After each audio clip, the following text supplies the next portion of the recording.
El poder de la palabra. Nada cambia si nada cambia. This is the beginning of a new day. You have been given this day to use as you will. You can waste it or use it for good. What you do today is important because you are exchanging a day of your life for it. When tomorrow comes, this day will be gone forever.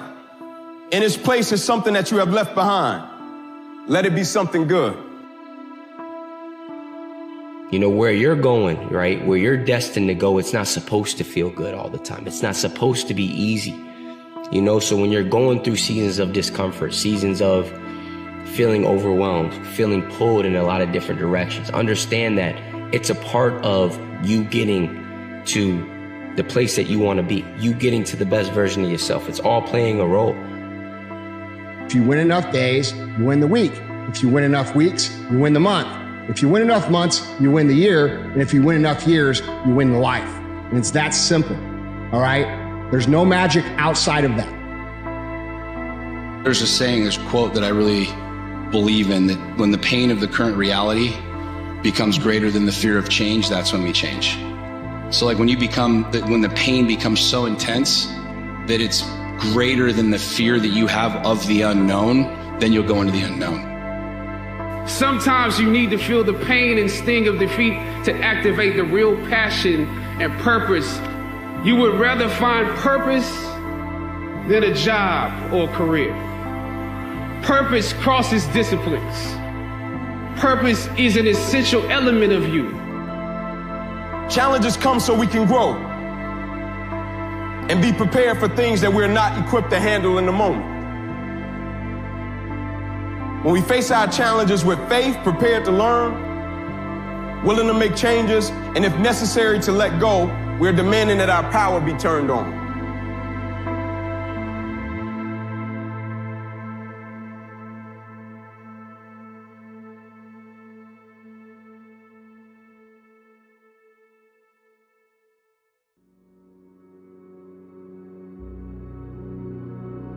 If you're scared, good.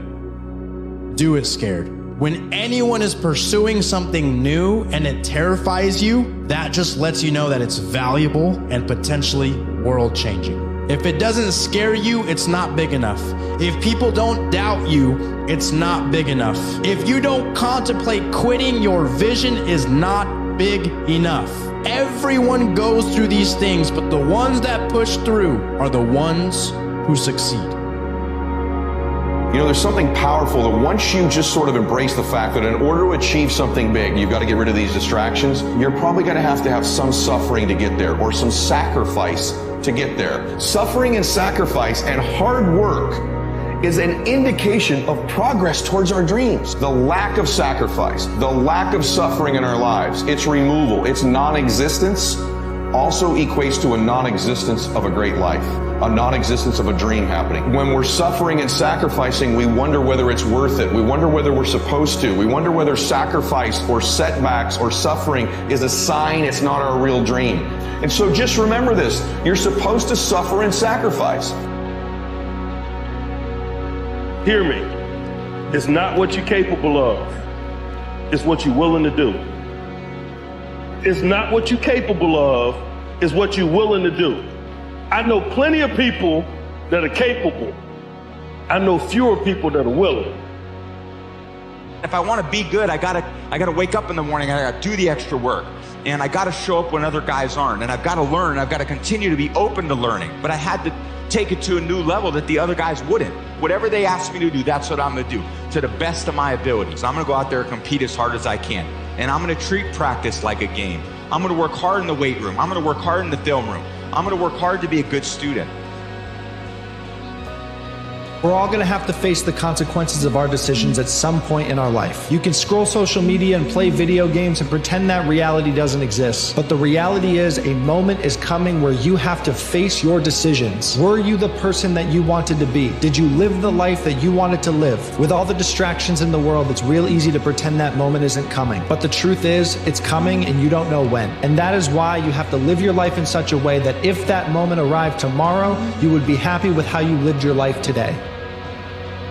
People will not understand your obsession, your drive, and your determination. Success is a lonely journey. That's just a reality. And most people are not going to understand why you're so driven, why you're so obsessed. And if you try and make them understand, you're going to end up frustrated. The best advice I can tell you is go on the journey by yourself. Your attitude's your greatest characteristic. You don't control innate intelligence, your size, or your God-given talents. What you do control is your attitude. We can all have a positive attitude. It's a choice we make every day. It gives us the courage to never fear failure. I think the definition of greatness is to inspire the people next to you. I think that's what greatness is or should be. It's not something that lives and dies with one person. It's how can you inspire a person to then in turn inspire another person that then inspires another person. And that's how you create something that I think lasts forever.